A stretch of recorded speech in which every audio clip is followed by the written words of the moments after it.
Finally ഒരു മാസത്തിന് ശേഷമാണ് നമ്മൾ വ്ളോഗായിട്ട് വരുന്നത്. അതും ദുബായിൽ നിന്നും ഫസ്റ്റത്തെ വ്ളോഗ് കേട്ടോ. അപ്പോൾ വെൽക്കം ടു ദുബായ് വ്ളോഗിലേക്ക് എല്ലാവർക്കും സ്വാഗതം. ഒരു ദിവസം സംഭവം എന്തൊക്കെയാണ് ഉണ്ടായെന്ന് വെച്ച് കഴിഞ്ഞാൽ, സത്യം പറഞ്ഞാൽ ഇതുവരെ ഞാൻ സിം എടുത്തിട്ടില്ല. നെറ്റിൻ്റെ ഒരുപാട് ഇഷ്യൂ ഉണ്ടായിരുന്നു. അപ്പം നമ്മൾ നിൽക്കുന്ന സ്ഥലത്ത് വൈഫൈ ഒക്കെ സെറ്റാക്കിയിട്ട് അങ്ങനെയാണ് നമ്മൾ വ്ളോഗായിട്ട് വരുന്നത് കേട്ടോ. കുറേ കാര്യങ്ങൾ നമ്മൾ പുതിയൊരു എന്താ പറയുക, കുവൈത്ത് മാറി നമ്മൾ ദുബായിലേക്ക് മാറിയപ്പോൾ ഒരുപാട് ബുദ്ധിമുട്ടുകൾ വന്നിട്ടുണ്ട്. അപ്പോൾ ആ ഒരു കാര്യങ്ങൾ കൊണ്ടാണ് ഇത്രയും ദിവസം വ്ളോഗില്ലായിരുന്നത്. സംഭവങ്ങൾ കണ്ടാ, ഇത് വാഷിംഗ് മെഷീനാണേ. ഇവിടെ എല്ലായിടത്തും ഇങ്ങനെയാണെന്നൊക്കെ അറിയില്ല. ലേബർ ഏരിയയാണ് നമ്മൾ നിൽക്കുന്ന ഭാഗം. സാധനതാ ഇവിടെ ഒരു ദിറം ഇട്ടാൽ നമുക്കൊന്ന് അലക്കി തരും ഡ്രസ്സ്.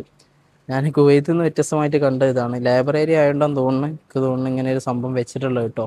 പിന്നെ മൊത്തത്തിലൊരു വ്യൂ കാണണമെങ്കിൽ ഈ ഒരു സെൻറ്ററിൽ വന്നാൽ മതി. നമ്മൾ അലക്കാൻ വരുന്ന ഈ ഒരു ഭാഗത്ത് നിന്നാൽ ഇതാണ് നമ്മളെ ഫ്ലാറ്റ് വരുന്നത്. അതിൽ ഫസ്റ്റ് ഫ്ലോറാണ് നമ്മളത് വരുന്നത്.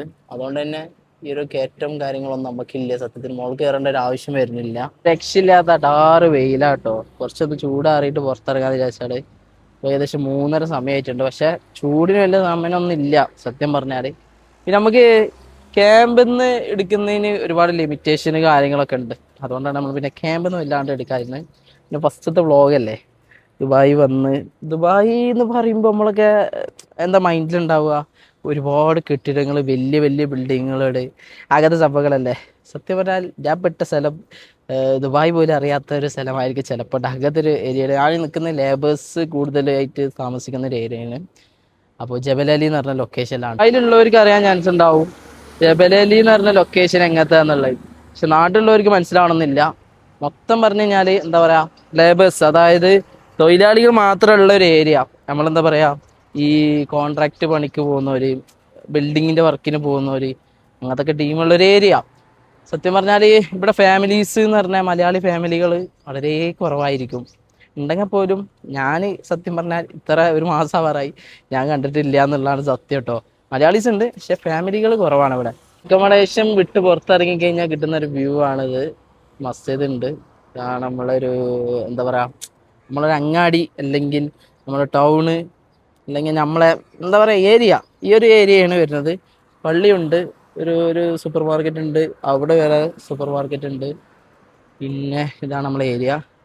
ഒരുപാട് പേര് ചോദിച്ചാണ് എന്താ പഴയ വർക്ക് വിട്ട് എന്തുകൊണ്ടാണ് കുവൈത്തിൽ നിന്ന് പോകുന്നത്, എന്തുകൊണ്ടാണ് ദുബായിക്ക് കയറിയെന്നൊക്കെ കേട്ടോ. Of course guys, salary issue. നമുക്ക് ഞാൻ പറയട്ടെ, നമ്മളൊരു മേഖലയിൽ വർക്ക് ചെയ്യുന്നുണ്ടെന്നുണ്ടെങ്കിൽ, ഒരു കഷ്ടപ്പെട്ട് ഗൾഫിലേക്ക് വന്നിട്ടുണ്ടെന്നുണ്ടെങ്കിൽ അതിൻ്റേതായിട്ടുള്ള വേതനങ്ങൾ നമുക്ക് കിട്ടിക്കൊണ്ടിരിക്കണം. 2 വർഷം ഒരു സ്ഥാപനത്തിൽ പോയി പിന്നെ നമുക്ക് ഒന്നുകൂടി മെച്ചപ്പെട്ട ഒരു തൊഴിലാണ് അല്ലെങ്കിൽ മെച്ചപ്പെട്ട സാലറിയാണ് നമ്മൾ നോക്കേണ്ടത്. അത് കിട്ടിക്കഴിഞ്ഞാൽ അഫ്കോഴ്സ് നമ്മൾ മാറണം. അതാണ് ഞാൻ ചെയ്തിട്ടുള്ളത്. നിങ്ങളോട് പറയാനുള്ളത്, ദുബായ് എന്ന് പറയുമ്പോൾ നമ്മളെ എക്സ്പെക്റ്റേഷൻ എന്താ, ബുർജ് ഖലീഫ, കുറേ ബിൽഡിങ്ങുകൾ, മറ്റേ മെട്രോ, ഇതൊക്കെ കാരണം. പക്ഷേ ഇവിടെ വന്നു കഴിഞ്ഞാൽ നമുക്ക് അറിയാം നമ്മൾ കണ്ടതൊന്നല്ല ദുബായ്. ദുബായിൻ്റെ ഒരുപാട് സൈഡുകളുണ്ട് സത്യം പറഞ്ഞാൽ. നമുക്ക് എന്താ പറയുക, ഒട്ടും അക്സെപ്റ്റ് ചെയ്യാൻ പറ്റാത്ത ഒരുപാട് കാഴ്ചകളുണ്ട്. അതുപോലെ തന്നെ ഞാനിവിടെ വന്നിട്ട് ഏകദേശം ഒരാഴ്ചത്തോളമായി ഇവിടെ ഒന്ന് സെറ്റായി എടുക്കാൻ. കാരണം ഒട്ടും എനിക്ക് എന്താ ബെറ്റർ ആയി തോന്നിയിട്ടില്ല. ജോബിൻ്റെ കാര്യമില്ല ഞാൻ പറഞ്ഞിട്ടോ. ജോബൊക്കെ ഓക്കെയാണ്, അൽഹംദുലില്ലാ, റാത്താണ്, നമുക്ക് അറിയുന്ന ഫീൽഡാണ്, നമ്മൾ വർക്ക് ചെയ്ത സെയിം ഫീൽഡാണ്. പക്ഷേങ്കിൽ ലൊക്കേഷന്, നമ്മളെ റൂം, ബാക്ക്ഗ്രൗണ്ട്, അതൊക്കെ കുറച്ച് അധികം ഇടങ്ങാറായിട്ടുണ്ട് സെറ്റായി വരാൻ. ഇവിടെ നല്ല നല്ല കാഴ്ചകളുമായിട്ട് വീണ്ടും വരാം. ദുബായിലെ ഒരുപാട് വിശേഷങ്ങൾ പങ്കുവെക്കാനുണ്ട്. ഫസ്റ്റ് വ്ളോഗ് ഇട്ടെന്ന് മാത്രം. ഇൻഷാ അല്ലാഹ് ചെറിയൊരു വ്ളോഗാണ്. സമയപരിധികളുണ്ട്, ഒരുപാട് ലിമിറ്റേഷനുകളുണ്ട്.